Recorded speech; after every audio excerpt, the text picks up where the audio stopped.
बहुत इंपॉर्टेंट है। मतलब तुम कोई भी कॉम्पिटिटिव एग्जाम दे दो, कुछ भी दे दो, बोर्ड एग्जाम दे दो, कोई भी एग्जाम दे दो, तो ये टॉपिक तुम्हारे लिए इंपॉर्टेंट है। तो सबसे पहले इन सब का मतलब क्या होता है, like what do we mean by calorimetry. तो पहले तुम एक काम करो, कैलोरीमेट्री का मतलब समझो कि कैलोरीमेट्री होता क्या है, लाइक होता क्या है कैलोरीमेट्री। देखो, तो मान लो कि तुम्हारे पास ये कोई बॉडी है जो अभी है 20 डिग्री सेल्सियस पे, और सपोज करो कि ये आपके पास एक और बॉडी है जो अभी है 80 डिग्री सेल्सियस पे। मान लो कि इसका मास है 1, इसका मास है m2, इसकी स्पेसिफिक कैपेसिटी S1, इसकी स्पेसिफिक हीट कैपेसिटी S2। ठीक है, तो होगा क्या, अगर मैं इन दोनों बॉडी को मान लो टच करूंगा, तो होगा क्या, थोड़ी देर के बाद इन दोनों बॉडी का टेम्परेचर बराबर हो जाएगा। मान लो वो हो जाएगा T। तो होता क्या है कि अगर दो बॉडी है, एक का टेम्परेचर कम, एक का टेम्परेचर ज्यादा, और अगर आप उन दोनों बॉडी को टच करते हो तो होता क्या है, देखो, जो बॉडी 80 डिग्री पे है, सीधी सी बात है वो ज्यादा गर्म है। जो बॉडी 20 डिग्री पे है वो कम गर्म है। तो होगा क्या, थोड़ी बहुत हीट एनर्जी आपके इस बॉडी से इस बॉडी पे जाएगी, और थोड़ी देर के बाद क्या होगा, इन दोनों का टेम्परेचर सेम हो जाएगा। तो इस चीज को बोलते हैं हम कैलोरीमेट्री। तो कैलोरीमेट्री में होता क्या है कि अगर आप दो या दो से ज्यादा बॉडी को टच करते हो, तो थोड़ी देर के बाद क्या होता है, सब बॉडी का टेम्परेचर सेम हो जाता है।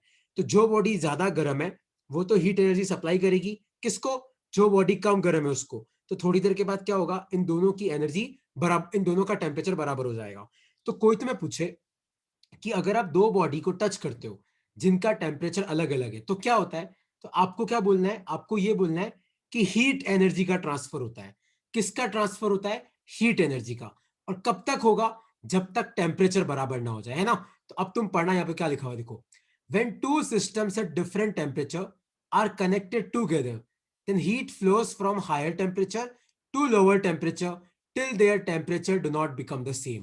किसी को डाउट है इस लाइन में, यहाँ पे जो लाइन लिखी हुई है इसमें को कोई डाउट है किसी को, तो पूछो कि अगर दो सिस्टम है जिनका टेम्परेचर अलग अलग है, अगर आप उनको कनेक्ट करोगे तो हीट कहां से कहां फ्लो करती है, हाई टेम्परेचर से लो टेम्परेचर पे फ्लो करती है। कब तक, जब तक उनका टेम्परेचर बराबर ना हो जाए। और प्रिंसिपल ऑफ कैलोरीमेट्री क्या बोलता है, देखो पहले पढ़ो फिर मैं तुम्हें इसका मतलब समझाऊंगा। तो principal of calorimetry states that neglecting heat loss, मतलब हम ये एज्यूम कर रहे हैं कि कोई भी एनर्जी लॉस नहीं हो रहा, तो heat lost by a body at higher temperature is equal to heat gain by a body at lower temperature. तो जितनी हीट गेन करेगा उतनी हीट लॉस करेगा। इसका मतलब क्या, इसका मतलब क्या समझना, तुम हिंदी में समझना। सपोज करो कि ये कोई बॉडी है जो 80 डिग्री सेल्सियस पे, और ये कोई बॉडी है वो 10 डिग्री सेल्सियस पे, और मानो मैंने इन दोनों को टच किया, तो होगा क्या, मान लो ऐसे एज्यूम करो कि टच करने के थोड़ी देर के बाद दोनों बॉडी का टेम्परेचर 50 डिग्री हो गया, इसका भी 50 डिग्री हो गया, इसका भी 50 डिग्री। तो हुआ क्या होगा, ध्यान से देखो, तो ये वाली बॉडी तो 80 से 50 पे आई, मतलब ये पहले गर्म थी, थोड़ी ठंडी हो गई, तो इसने मान लो हीट रिलीज करी Q, तो ये बॉडी 10 से 50 पे आ गई, मतलब ये गर्म हो गई, तो इसको कितनी, इसको भी कितनी हीट मिली होगी, क्यों।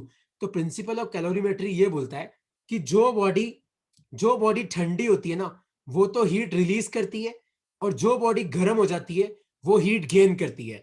तो प्रिंसिपल ऑफ कैलोरीमेट्री ये बोलता है कि जितनी हीट आपकी ये वाली बॉडी लूज करेगी, ये वाली बॉडी हीट लूज क्यों करेगी, क्योंकि इसका टेम्परेचर कम हो रहा है, उतनी हीट दूसरी वाली बॉडी गेन करेगी। तो जितनी हीट पहली बॉडी लूज करेगी उतनी हीट दूसरी बॉडी गेन करेगी। तो ये है आपका प्रिंसिपल ऑफ कैलोरीमेट्री। तो प्रिंसिपल ऑफ कैलोरीमेट्री क्या बोलता है कि जो बॉडी ठंडी होगी उससे तो एनर्जी बाहर निकलेगी, और जो बॉडी गर्म होगी उसके अंदर एनर्जी जाएगी। तो जितनी एनर्जी बाहर निकलेगी उतनी एनर्जी दूसरे में जाएगी। ये आपका प्रिंसिपल ऑफ कैलोरीमेट्री है। किसी को इसमें कोई डाउट है तो आप पूछ सकते हो, क्योंकि फिर मैं इसके न्यूमेरिकल पे जा रहा हूं, तो एक न्यूमेरिकल मैं कराऊंगा, अगला तुम लोगों को करना है। किसी को इस कंसेप्ट में कोई डाउट है तो पूछो कि अगर तुम दो बॉडी को टच करते हो तो एक बॉडी तो आपकी ठंडी हो जाती है, एक बॉडी आपकी गर्म हो जाती है। तो जो बॉडी ठंडी होती है वो तो एनर्जी देती है, और जो बॉडी गर्म होती है वो एनर्जी लेती है, क्योंकि अगर आपको किसी बॉडी को गर्म करना है तो एनर्जी देनी पड़ेगी। सिंपल सा कंसेप्ट है। किसी को इसमें कोई डाउट है तो पूछ सकते हो।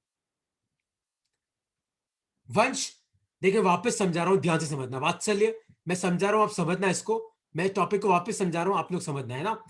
तो मैं क्या समझा रहा हूं, देखो सपोज करो कि ये एक बॉडी है 100 डिग्री सेल्सियस पे, ये एक बॉडी है 10 डिग्री सेल्सियस पे, और मैंने इन दोनों को टच किया, तो है क्या, देखो ये बॉडी 100 डिग्री पे है, मतलब इसके पास हीट एनर्जी ज्यादा है क्योंकि ये ज्यादा गर्म है।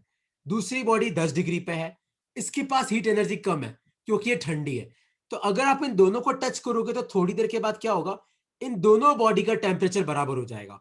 मान लो इसका भी टी हो गया, इसका भी टी हो गया, तो एक बात तो पक्की है कि जो पहली बॉडी है वो हीट एनर्जी देगी, सप्लाई करेगी। किसको? दूसरी बॉडी को। तो दूसरी बॉडी आपकी गर्म हो जाएगी, पहली बॉडी आपकी ठंडी हो जाएगी। तो आपका जो टी है वो आपका 10 से तो ज्यादा होगा और 100 से कम होगा, क्योंकि पहली बॉडी थोड़ी बहुत ठंडी हो जाएगी, दूसरी बॉडी थोड़ी बहुत गर्म हो जाएगी। तो प्रिंसिपल ऑफ कैलोरीमेट्री ये बोलता है कि अगर तुम इन दोनों बॉडी को टच करोगे तो पहली बॉडी से जितनी एनर्जी निकलेगी उतनी एनर्जी दूसरी बॉडी के पास पहुंचेगी, क्योंकि दूसरी बॉडी का और तो कहीं से एनर्जी नहीं मिलेगी, पहली बॉडी से मिलेगी। तो ये आपका प्रिंसिपल ऑफ कैलोरीमेट्री है। वंश डाउट है कि समझ में आ गया? सर समझ आ गया। ठीक है, तो एक क्वेश्चन अब तुम ध्यान से सुनना। एक क्वेश्चन मैं कर रहा हूं, तुम समझना उस क्वेश्चन को और देखना मैं कर कैसे रहा हूं। तो सपोज करो मैं तुम्हें बोलता हूं कि मेरे पास ये एक 2 kg की बॉडी है और इसकी स्पेसिफिक हीट कैपेसिटी है 200 जूल पर केजी केल्विन, और ये है 80 डिग्री सेल्सियस पे। और मेरे पास ये एक बॉडी है जो 4 केजी की है और इसका टेम्परेचर है 20 डिग्री सेल्सियस, और इसकी जो स्पेसिफिक हीट कैपेसिटी है वो है 100 जूल पर केजी केल्विन पे।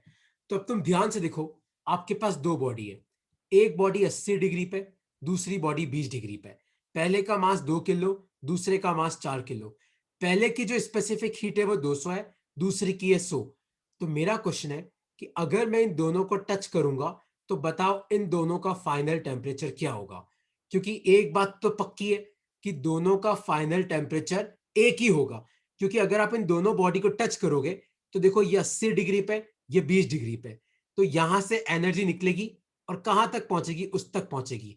तो आपको बताना है कि दोनों का फाइनल टेम्परेचर क्या होगा। तो ध्यान से देखना इस क्वेश्चन को कैसे करते हैं। सपोज करो कि दोनों का फाइनल टेम्परेचर टी हो गया। कितना हो गया? टी। तो अब तुम ध्यान से देखना मैं इस क्वेश्चन को कैसे करूंगा। देखो, कोई भी बॉडी कितनी एनर्जी लूज करती है या गेन करती है उसका फॉर्मूला होता है M S del T, mass into specific heat into change in temperature. तो डेल टी का मतलब क्या होता है? कितना टेम्परेचर चेंज हुआ। तो अपन पहली बॉडी की बात करते हैं। तो पहली बॉडी का मास कितना है? 2। पहली बॉडी की स्पेसिफिक हीट कैपेसिटी कितनी है? 200, क्योंकि मास इंटू स्पेसिफिक हीट। और तीसरा टर्म क्या है? Change in temperature. देखो, पहले इसका टेम्परेचर 80 था, बाद में टी हो गया, तो आपको ज्यादा में से कम को घटाना है, 80 माइनस टी। तो मतलब पहली बॉडी ने कितनी एनर्जी लूज करी? इतनी एनर्जी लूज करी। Equal to, principle of calorimetry क्या बोलता है? जितनी एनर्जी ये लूज करेगा उतनी वो गेन करेगा। तब दूसरी बॉडी का मास कितना है? 4। उसकी स्पेसिफिक हीट कैपेसिटी कितनी है? 100। अब तुम ध्यान से देखना, यहां पे इसका 20 डिग्री था लेकिन इसको एनर्जी मिली तो इसका टेम्परेचर बढ़ जाएगा। तो यहां पे अपन क्या लिखेंगे? T-20। तुम्हें समझ में आया? देखो, जो लूज करेगा उसका टेम्परेचर घटेगा, तो अपन लिखेंगे 80 माइनस टी, क्योंकि टेम्परेचर घट रहा है तो पहले 80 था बाद में कम हो जाएगा, तो अपन लिखेंगे 80 माइनस टी। लेकिन जो गेन कर रहा है उसका टेम्परेचर बढ़ेगा तो अपन लिखेंगे T-80। तो चेक करो, आपका दोनों जीरो से दोनों जीरो गए, 4 से आपका 2 कट गया, ताकि इक्वेशन क्या बची? 80 minus T equal to T-20। तो इस टी को उधर लेके आओ, इस माइनस टी को उधर लेके आओ तो 2T हो जाएगा, इस -20 को उधर लेके जाओ तो 100 हो जाएगा। तो आपका टेम्परेचर कितना आया? 50 डिग्री सेल्सियस। ये आपका आंसर है। किसी को अब इस क्वेश्चन में कुछ पूछना है तो मुझसे पूछ सकता है। डाउट है तो क्लियर करो, एक क्वेश्चन में और करूंगा, अगला फिर तुम्हें करना है। हिमांग डाउट है तो पूछो, वंश डाउट है तो पूछो, विदुषी, आशीष, कामाक्षी, हेतल डाउट है तो पूछो। प्रिंसिपल ऑफ कैलोरीमेट्री ये बोलता है कि अगर दो बॉडी है, दोनों का टेम्परेचर अलग अलग है, तुम इन दोनों बॉडी का टच करोगे तो एक बॉडी ठंडी हो जाएगी, दूसरी बॉडी गर्म हो जाएगी। मतलब ठंडी गर्म का मतलब है कि थोड़ी देर के बाद दोनों बॉडी का टेम्परेचर सेम हो जाएगा। तो मतलब एक बॉडी से एनर्जी निकलेगी और दूसरी बॉडी तक एनर्जी पहुंचेगी। तो एक क्वेश्चन मैं और कर रहा हूं, फिर अगला तुम्हें करना है। एक क्वेश्चन मैं और कर रहा हूं। तो क्वेश्चन है ये, सपोज करो कि ये आपके पास कोई बॉडी है 2 kg की, इसकी स्पेसिफिक हीट कैपेसिटी 50 है और ये है 60 डिग्री सेल्सियस पे। और ये आपके पास एक बॉडी है 1 किलो की, इसका टेम्परेचर है अभी 30 डिग्री सेल्सियस और इसकी स्पेसिफिक हीट कैपेसिटी है 10 जूल पर केजी केल्विन और इसकी कितनी है 50 जूल पर केजी केल्विन। और मान लो कि मैं इन दोनों को टच करता हूं तो थोड़ी देर के बाद क्या होगा, एक 60 पे है एक 30 पे है, लेकिन थोड़ी देर के बाद दोनों का टेम्परेचर बराबर हो जाएगा। तो आपको बताना है कि वो टेम्परेचर कितना होगा। देखो कैसे करते हैं, देखो जो 60 डिग्री वाली है उसका टेम्परेचर कम हो जाएगा, तो मान लो टी हो गया, तो ये कितनी लूज करेगी, देखो ये तो लूज करेगी, कितनी लूज करेगी, मास इंटू स्पेसिफिक हीट कैपेसिटी कितनी 50, और कितना हो जाएगा इसका, इसका हो जाएगा 60 माइनस टी, क्योंकि 60 से टी हुआ तो ज्यादा में से कम को घटाना है, इक्वल टू दूसरी बॉडी का क्या होगा, मास कितना है 1, उसकी स्पेसिफिक हीट कैपेसिटी कितनी है 10, और उसका टेम्परेचर टी हो गया तो अपन लिखेंगे टी माइनस 30। क्यों, क्योंकि इसका बढ़ जाएगा, पहले का घट जाएगा। तो ध्यान से देखो, 0 से 0 गया और 5 टू जा 10 मल्टीप्लाई करो तो यह आ जाएगा 600 माइनस 10t, इधर क्या बचेगा t माइनस 30, तो 30 को उधर भेजो तो ये जाएगा 630 और इधर आ जाएगा तुम्हारा 11t, तो तुम्हारा टेम्परेचर कितना आएगा 630/11। ये आपका आंसर है डिग्री सेल्सियस। ऐसे सॉल्व करेंगे। किसी को इसमें कोई डाउट है तो पूछ सकता है, किसी को इसमें कोई डाउट है तो पूछ सकता है।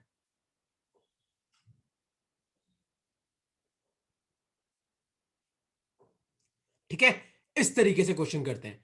तो प्रिंसिपल ऑफ कैलोरीमेट्री क्या बोलता है, तो अपनी कॉपी में तुम इसको लिख लो, अपनी कॉपी में, तो मैंने ये जैसे ऊपर लिखा हुआ है ना, इसको लिख लेना बाद में अपनी कॉपी में, कि प्रिंसिपल ऑफ कैलोरीमेट्री क्या बोलता है कि जितना हीट एक बॉडी गेन करेगी दूसरी बॉडी उतनी हीट लूज करेगी। मतलब जो बॉडी ठंडी हो रही है उससे एनर्जी निकलेगी और जो बॉडी गर्म हो रही है वो एनर्जी लेगी। तो heat gain equal to heat loss, है ना, ये तुम याद रखना। और अब एक क्वेश्चन तुम सॉल्व करो, क्योंकि ये नोट्स में तुम्हें भेज दूंगा। एक क्वेश्चन तुम सॉल्व करो। सपोज करो कि ये आपके पास एक बॉडी है 10 किलो की और इसकी स्पेसिफिक हीट कैपेसिटी है 50 जूल पर केजी केल्विन, और ये है मान लो 100 डिग्री पे। मान लो आपके पास एक और बॉडी है, वो है 5 केजी की और इसका टेम्परेचर है 50 डिग्री सेल्सियस और इसकी हीट कैपेसिटी है 20 जूल पर केजी केल्विन की। तो अगर मान लो मैं इन दोनों को टच करता हूं तो आपको मुझे बताना है कि इनका फाइनल टेम्परेचर क्या होगा। सोचो क्या आएगा इसका आंसर, जल्दी करो, लगाओ सा दिमाग, क्या आएगा इसका आंसर, सोचो।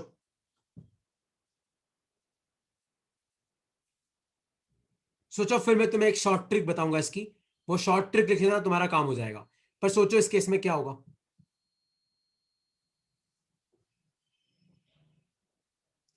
कितना आएगा, हिमांग कितना आएगा इसका आंसर, वंश कितना आएगा, विदुषी कितना आएगा, हेतल कितना आएगा, कामाक्षी कितना आएगा, सोचो।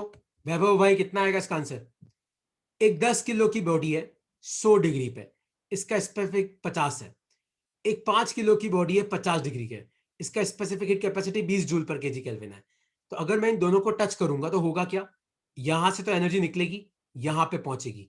तो आपको बताना है कि फाइनल टेम्परेचर क्या होगा, सोचो कितना आएगा।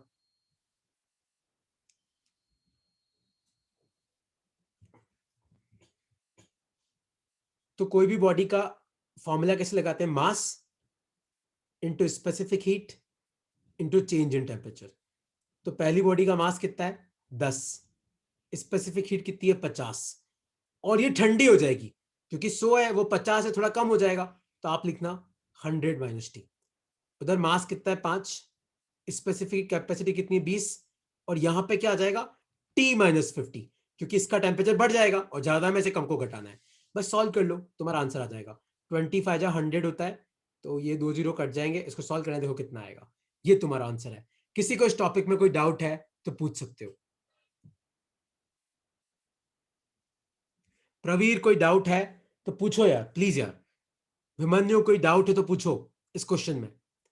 एक बॉडी एनर्जी लूज करती है, दूसरी बॉडी एनर्जी गेन करती है, और एनर्जी का फॉर्मूला क्या होता है, मास into specific heat into change in temperature.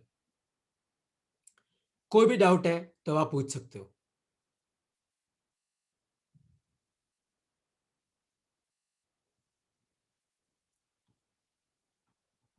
वंश डाउट है, विदुषी डाउट है, नहीं है तो बोलो नहीं है, ताकि मैं आगे बढ़ सकता हूं यार।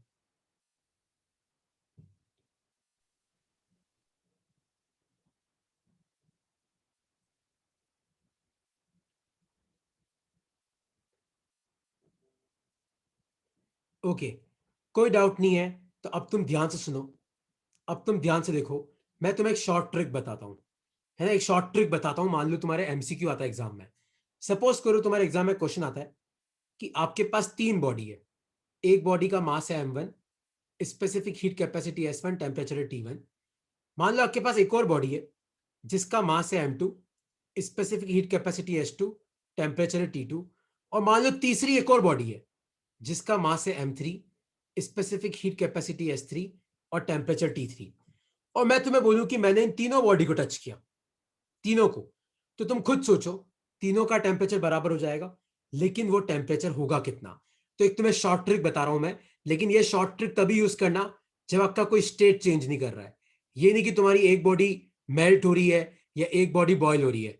ये वाला फॉर्मूला कब यूज करना है? जब कोई स्टेट चेंज नहीं हो रहा है। तो मान लो कि आपका फाइनल टेम्परेचर टी है, तो टी का फॉर्मूला क्या आएगा? लिखो अपनी कॉपी में, m1s1t1 plus m2s2t2 plus m3s3t3 upon m1s1 plus m2s2 plus m3s3। लिख लो अपनी कॉपी में। फिर एक क्वेश्चन मैं सॉल्व करूंगा, अगला इस फॉर्मूले का तुम्हें सॉल्व करना है। लिख लो अपनी कॉपी में। तो अगर आपके पास 3 बॉडी है, एक का टेम्परेचर T1, दूसरे का T3, एक का T2, और तीनों का मास और स्पेसिफिक हीट दे रखी है, और इन तीनों को टच करोगे तो मान लो फाइनल टेम्परेचर T हो गया। तो T निकालने का शॉर्टकट है ये। तो अगर 2 बॉडी भी हो ना तो भी आप ये फॉर्मूला यूज कर सकते हो। तो आप क्या करना है, उसमें M3 वाली बॉडी को लेना ही मत, 2 बॉडी है तभी भी फॉर्मूला यूज कर सकते हो। तो लिख लो इस फॉर्मूले को अपनी कॉपी में। बहुत काम का फॉर्मूला है, खासकर अगर एमसीक्यू बेस्ड पेपर है तो ये फॉर्मूला बहुत काम आता है। लिख लो अपनी कॉपी में।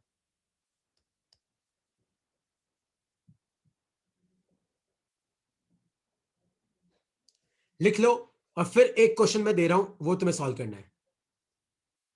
हिमांग, स्टेट चेंज करने पे ना, तूने शायद रिकॉर्डिंग देखी थी, तो एक लेटेंट हीट आ जाती है ना। मैं तेरे को स्टेट चेंज वाला तरीका भी बताता हूँ। उसमें पता है इतना आसान नहीं है हिमांग। अगर स्टेट चेंज होती है ना, फिर माथा लगाना पड़ता है, फिर दिमाग लगाना पड़ता है, फिर कोई फॉर्मूला नहीं है, फिर दिमाग से ही आंसर आता है खाली, है ना। मैं एक क्वेश्चन कराऊंगा तुम्हें उसका। अगर स्टेट चेंज नहीं कर रही है तो ये बेस्ट फॉर्मूला है। तो तुम सब एक क्वेश्चन सॉल्व करो, और करो यार, हाथ में पेन है तो सॉल्व करो क्वेश्चन।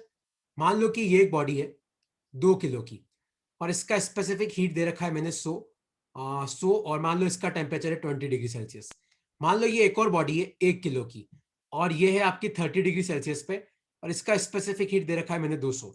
और मान लो ये तीसरी एक और बॉडी है, मान लो ये है आपकी 3 किलो की, और ये है आपकी मान लो 50 डिग्री सेल्सियस पे, और इसका स्पेसिफिक हीट दे रखा है मैंने 100। तो आप मुझे बताओ कि अगर मैं इन तीनों बॉडी को टच करूंगा तो जो फाइनल टेम्परेचर होगा वो क्या होगा? लगाओ दिमाग सब, कम से कम फॉर्मूले में वैल्यू तो पुट करो, चेक करो क्या आएगा इसका आंसर। मैं यूनिट नहीं लिखी हुई है ना, क्योंकि जल्दी जल्दी में दिया है। तो इसका भी आएगा जूल अपॉन केजी केल्विन, इसका भी joule upon KG kelvin, joule upon KG kelvin. 3 body है, तीनों का मास आपको दे रखा है, तीनों का टेम्परेचर आपको दे रखा है। मेरा क्वेश्चन है कि बताओ, सपोज करो ये बॉडी नंबर 1, ये बॉडी नंबर 2, ये बॉडी नंबर 3।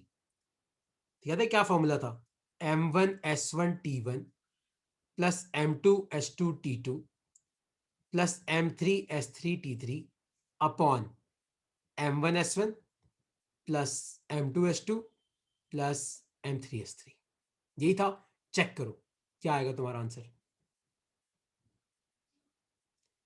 तो m1 मतलब 2 × 20 × 100, तो 2 × 20 × 100 प्लस m2s2t2, तो m2 तो 1 है, s2 200 है, और ये तो याद आएगा तुम्हारा 1 × 200 × 30 प्लस m3s3t3, तो m3 तो 3 है, s3 100 है, t3 50 है, तो याद आएगा 3 × 100 × 50 अपॉन में क्या आएगा?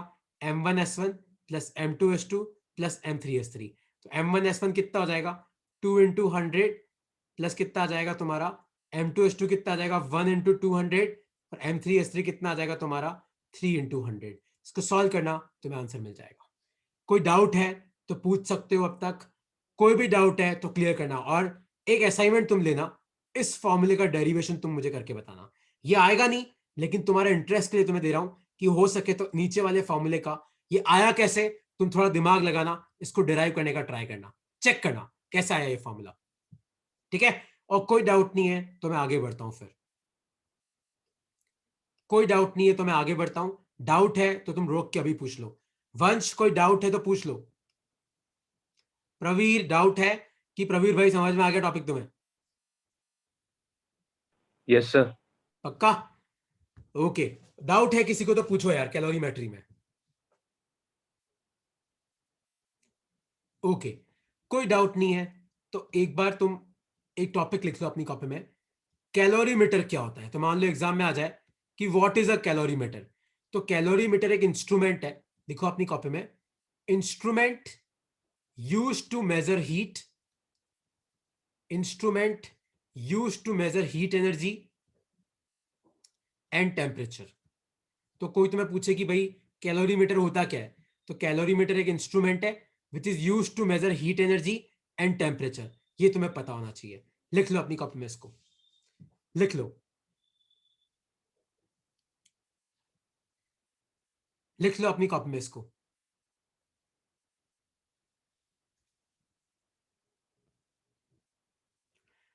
ठीक है, तो अब तुम ध्यान से देखना, एक और टॉपिक होता है, लिखो अपनी कॉपी में, वो होता है molar heat capacity.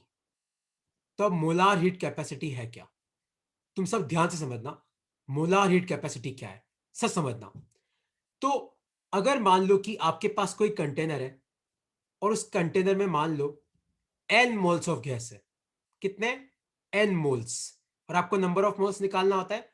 Number of moles का फॉर्मूला होता है मास अपॉन मोलार मास, अगर तुम्हें नहीं पता है तो। अगर आपको इन n मोल्स का टेम्परेचर डेल टी से बढ़ाना है, डेल टी मतलब क्या है? Change in temperature. तो आपको कितनी हीट सप्लाई करनी पड़ेगी? डेल क्यू इक्वल टू होता है एन सी डेल टी। वैसे तो ये फॉर्मूला थर्मोडायनेमिक्स में ज्यादा काम आएगा, लेकिन इस चैप्टर में भी इसका जिक्र है। तो लिख लो अपनी कॉपी में कि अगर आपके पास मान लो कोई गैस है, नंबर ऑफ मोल्स कितने दे रखे? एन, और आपको कितना टेम्परेचर बढ़ाना है? Del T. तो हीट एनर्जी का फॉर्मूला क्या होता है? तो आप कितनी हीट एनर्जी सप्लाई करोगे उसका फॉर्मूला क्या होगा? लिखो अपनी कॉपी में, हीट एनर्जी का फॉर्मूला आ जाएगा, एन क्या है तुम्हारा? Number of moles. सी क्या है आपका? Molar heat capacity. सी क्या है? Molar heat capacity. और डेल्टी का मतलब क्या है? Change in temperature. Change in temperature मतलब आपको कितना टेम्परेचर चेंज करना है। और यहां से तुम सी की ऐसा यूनिट भी निकाल सकते हो। तो सी का फॉर्मूला क्या बनेगा? Del Q upon N del T. तो हीट एनर्जी की यूनिट क्या होती है? जूल। नंबर ऑफ मोल्स की क्या होती है? मोल। और टेम्परेचर की क्या होती है? केल्विन। तो कोई तुम्हें पूछे कि बताओ सी की ऐसा यूनिट क्या है, तो जूल अपॉन मोल केल्विन। लिख लो अपनी कॉपी में इसको, लिख लो। इसकी ऐसा यूनिट भी काम की है, ये फॉर्मूला भी काम का है। फिर अपन न्यूमेरिकल करते हैं इसका, फिर हम लोग इसका न्यूमेरिकल करेंगे। एक बार लिख लो इसको। और नंबर ऑफ मोल्स अगर तुम्हें नहीं पता हो तो नंबर ऑफ मोल्स का फॉर्मूला होता है मास डिवाइडेड बाय मोलार मास।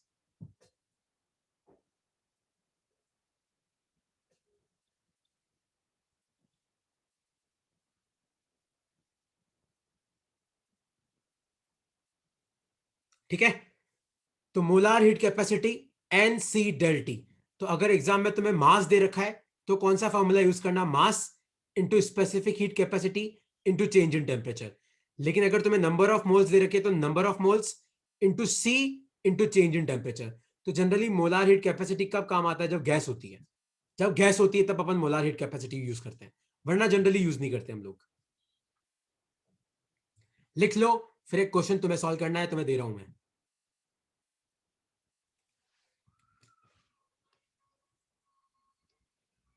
लिख लो। तो एक क्वेश्चन अब मैं तुम्हें दे रहा हूं, तो वो क्वेश्चन लिखना अपनी कॉपी में। ये लिख लिया वंश? लिख लिया ये कि लिख रहे हो अभी भी? सर लिख लिया। हिमांग, डेल का मतलब होता है change in temperature, delta T का मतलब है कि तुम्हारा टेम्परेचर कितना चेंज हुआ। ठीक है, तो एक क्वेश्चन लिखो अपनी कॉपी में, find heat energy required, find heat energy required to increase temperature of 20 gram of helium gas, to increase temperature of 20 gram of helium gas from 10 degree Celsius to 20 degree Celsius. तो question क्या है, ध्यान से देखो। Question ये बोल रहा है कि फाइंड हीट एनर्जी रिक्वायर्ड, मतलब आपको क्या निकालना है, डेल क्यू निकालना है, to increase temperature of 20 gram of helium gas. तो नंबर ऑफ मोल्स क्या होता है, मास अपॉन मोलार मास। तो कितना मास है 20 ग्राम, और हीलियम का मोलार मास कितना होता है 4 ग्राम। तो नंबर ऑफ मोल्स कितने आ गए 5। फ्रॉम 10 डिग्री टू 20 डिग्री, तो चेंज इन टेम्परेचर कितना हुआ 10 डिग्री सेल्सियस। तो आपको कितनी हीट सप्लाई करनी पड़ेगी, एन सी डेल टी। तो नंबर ऑफ मोल्स कितने 5। मोलार हीट कैपेसिटी कितनी है आपकी, ओके आपको सी दे ही रखा है, सी है मान लो आपकी 50 जूल पर मोल केल्विन। तो सी की जगह आ जाएगा 50 और चेंज इन टेम्परेचर कितना है 10। तो आपका आंसर कितना आ जाएगा 50 इंटू 5 250, तो ये हो जाएगा 2500 जूल। ये आपका आंसर है, लिख लो अपनी कॉप में। हिमांग एन तो चेंज करेगा ना हिमांग, एन का मतलब है नंबर ऑफ मोल्स, तो वो तो जितना मास होगा उतने मोल्स हो जाएंगे। हाँ सी कांस्टेंट है, किसी भी गैस का सी तुम्हें क्वेश्चन में दे रखा होगा, सी एक कांस्टेंट है। नंबर ऑफ मोल्स किस पर डिपेंड करेगा, कितनी गैस है। अगर गैस कम है तो नंबर ऑफ मोल्स कम होंगे, अगर गैस ज्यादा है तो नंबर ऑफ मोल्स ज्यादा होंगे। और डेल्टी का मतलब क्या होता है, कितना टेम्परेचर चेंज हुआ। ये वाला फॉर्मूला पता है आगे थर्मो में काफी डेप्थ में आएगा, अभी राइट नाउ बस इस फॉर्मूले का जिक्र है, तो तुम पढ़ लो कैसे करते हैं इसको। कोई डाउट है इस क्वेश्चन में तो पूछो, वरना एक न्यूमेरिकल तुम्हें करना है।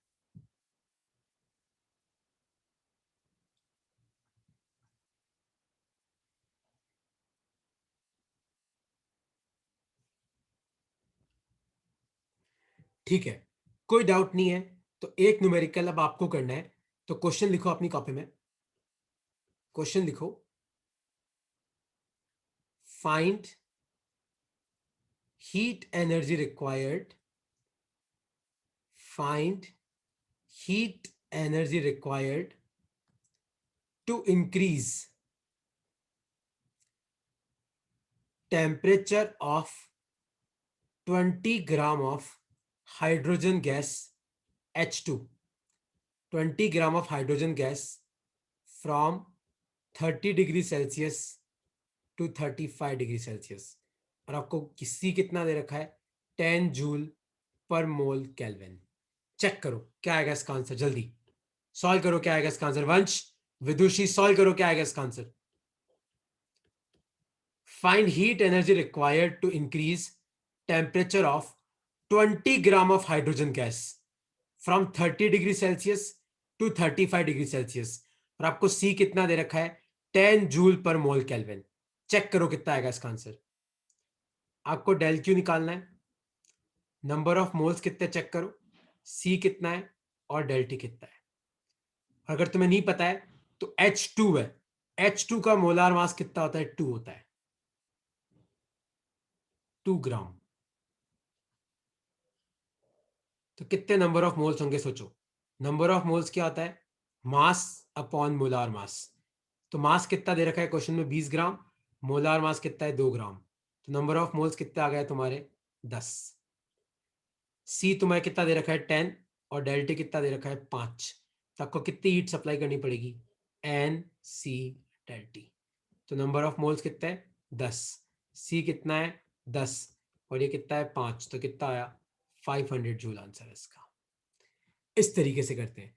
किसी को इस टॉपिक में कोई डाउट है तो वह पूछ सकता है। वात्सल्य कोई डाउट है तो पूछो, कोई भी डाउट है तो क्लियर करो।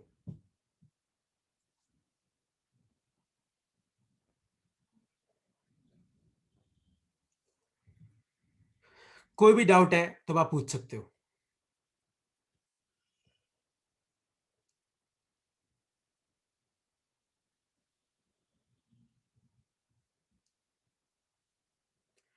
ओके, कोई डाउट नहीं है।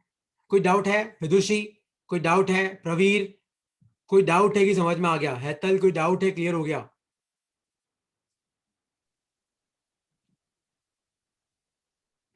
ठीक है, तो मान लो कई बार क्या होता है एग्जाम में ऐसा क्वेश्चन आता है कि आपके पास एक कंटेनर है जिसमें आपकी दो तरीके की गैसेस हैं, है ना। मान लो अभी इस कंटेनर का टेम्परेचर T1 है और मुझे इसका टेम्परेचर करना है T2। तो इसमें आपकी दो तरीके की गैसेस हैं।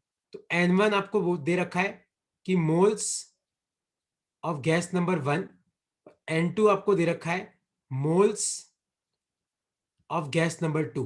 तो मान लो कि इस कंटेनर में आपकी दो गैस है, मान लो इसमें आपका कार्बन डाइऑक्साइड भी है और आपका ऑक्सीजन भी है। सपोज करो कि इस कंटेनर में तुम्हारे पास दो तरीके की गैसेस हैं, तो उस केस में कैसे निकालेंगे? मान लो कि आपके दो तरीके की गैसेस हैं, ठीक है, और तुम्हें दे रखा है कि N1 कितने मोल, N1 है मोल्स ऑफ गैस 1, और मान लो गैस 1 का स्पेसिफिक कैपेसिटी है C1, और मान लो N2 है ना मोल्स ऑफ गैस 2 और उसकी कैपेसिटी है C2। तो इस केस में कितनी सप्लाई करेंगे? देखो दोनों का अलग अलग निकालो और ऐड कर लो, तो डेल क्यू क्या होगा? पहले को del Q1 plus del Q2। तो डेल Q1 का मतलब क्या है कि एक गैस का बढ़ाने का कितना कितना हीट लगेगा? तो N1 C1, और कितना टेम्परेचर चेंज हुआ? T2 minus T1। और जो दूसरी गैस है उसके लिए कितनी हीट की जरूरत पड़ेगी? उसके number of moles N2, heat capacity C2, और चेंज इन टेम्परेचर कितना है? T2 minus T1। तो आपका टोटल आंसर कितना आएगा? डेल क्यू कितना आ जाएगा? यह आ जाएगा तुम्हारा N1 C1 T2 minus T1 plus N2 C2 T2 minus T1। खत्म। अगर तीन गैस है तो तीन का ले लो, चार गैस है तो चार का ले लो। तो अगर आपके पास मल्टीपल गैसेस है तो इंडिविजुअल गैस का निकालो और बाकी सबको ऐड कर दो। ठीक है, ये आंसर है इसका। तो लिख लो अपनी कॉपी में, heat energy supplied when multiple gases are there. Heat energy supplied when multiple gases are there. Common sense है ना, ज्यादा कोई हाईफाई चीज नहीं है कि एक गैस है उसके नंबर ऑफ मोल्स N1 है, उसकी heat capacity molar heat capacity C1 है, तो उसको गर्म करने के लिए कितनी एनर्जी चाहिए? इतनी, N1 C1 T2 minus T1। दूसरी के लिए N2 C2 T2 minus T1। Total दोनों को ऐड कर दो, हो गया, खत्म। आया तुम्हें समझ में कि नहीं समझ में आया? लिख लो इसको।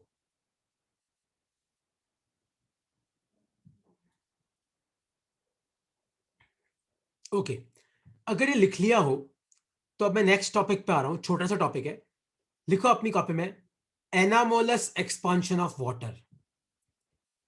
Anomalous expansion of water.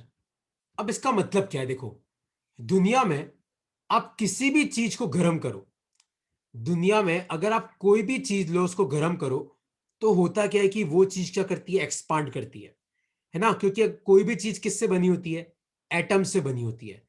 तो दुनिया में अगर किसी भी चीज को गर्म करो तो उसमें जो एटम्स होते हैं वो क्या करते हैं? वाइब्रेट करते हैं और एक दूसरे से दूर दूर हो जाते हैं, एक दूसरे से दूर दूर हो जाते हैं। तो दुनिया में किसी भी चीज को गर्म करो तो उसका वॉल्यूम क्या होता है? बढ़ता है, क्योंकि वो एक्सपांड करता है। लेकिन पानी के साथ एक एक्सेप्शन है। क्या एक्सेप्शन है? देखो, as an exception, water contracts on heating from 0 to 4 degree Celsius. तो पानी के साथ उल्टा है।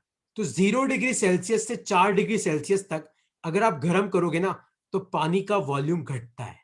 तो पानी का एक्सपांशन थोड़ा सा अजीब होता है। 0 डिग्री से 4 डिग्री तक पानी का वॉल्यूम थोड़ा घटता है और फिर पानी का वॉल्यूम बढ़ेगा। मतलब खाली ये एनामोलस बिहेवियर कब है? 0 और 4 के बीच में।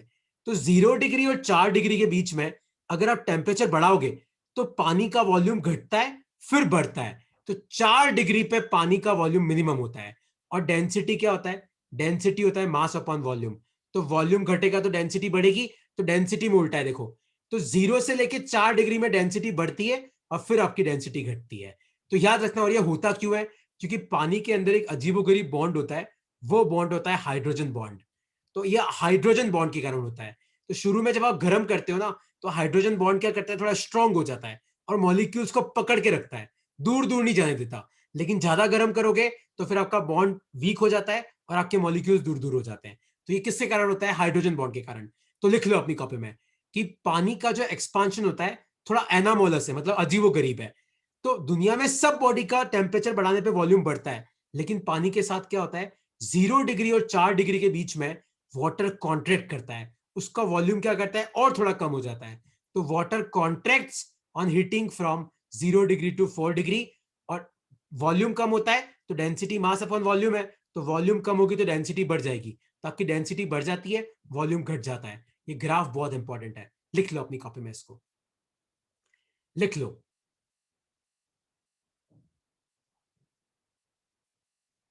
हिमांग, एक्चुअली प्लास्टिक श्रिंक नहीं होता है। प्लास्टिक जो होता है ना, प्लास्टिक तेरा, ये अपन जो बात कर रहे हैं ना अभी, अपन कब बात कर रहे हैं, जब तेरा मटेरियल वहां का वहां रहे, कहीं मूव ना करे। लेकिन प्लास्टिक के केस में क्या होता है, तेरा प्लास्टिक इवोपोरेट हो जाता है, तेरा जो मैटर है वही उड़ जाता है वहां से। तो अपन क्या कर सकते हैं, इसलिए प्लास्टिक को मैं श्रेणी में नहीं ले रहा। तेरा क्वेश्चन एकदम करेक्ट है, प्लास्टिक को गर्म करते तो प्लास्टिक श्रिंक श्रिंक कर जाता है, वहां पे तेरा इवोपोरेशन वाला फेनोमेना आ जाता है, इसलिए।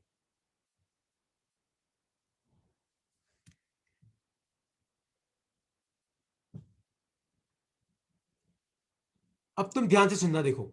तो नेक्स्ट क्लास में हम लोग क्या करेंगे, अगर फेस चेंज होगा तो टेम्परेचर कैसे पता करते हैं, और केल्विन से सेल्सियस, केल्विन से फ़ारेनहाइट, ये कन्वर्जन कैसे करते हैं, और कुछ मिससेलेनियस चीजें बाकी हैं, ठीक है। और कुछ डाउट है तो पूछ लो, वरना एक्चुअली ये क्लास खत्म होने वाली है बहुत जल्दी। ठीक है, तो मैं तुम्हें नोट्स भेज रहा हूं, आज मैं तुम्हें इसकी शीट भेजूंगा, कैलोरीमेट्री की। वो कैलोरीमेट्री की शीट तुम्हें सॉल्व करनी है ना, तभी तुम्हारी प्रैक्टिस होगी, वरना तुम्हारी प्रैक्टिस नहीं हो पाएगी।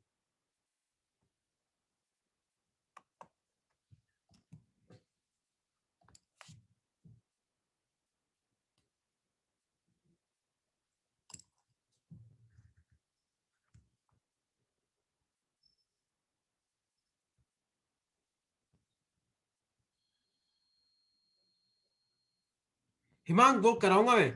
नेक्स्ट क्लास में अपन फेस चेंज वाले क्वेश्चन करेंगे, कि अगर मान ले फेस चेंज हो रहा है तो कैसे करेंगे, तो टेम्परेचर कैसे पता करेंगे, वो कराऊंगा मैं। वो थोड़ा सा वियर्ड है, इसलिए मैं लास्ट के लिए छोड़ रखा है उसको, ठीक है। वो नेक्स्ट क्लास में डेफिनेटली कराऊंगा यार, मैं फेस चेंज वाला। मैं क्या उसके क्वेश्चन लेके आऊंगा अपनी स्लाइड में, वरना क्या हर कुछ क्वेश्चन में दूंगा ना तो फिर आंसर अजीब गरीब आता है। तो मैं उसके क्वेश्चन अटैच करके लेके आऊंगा तुम्हारे लिए।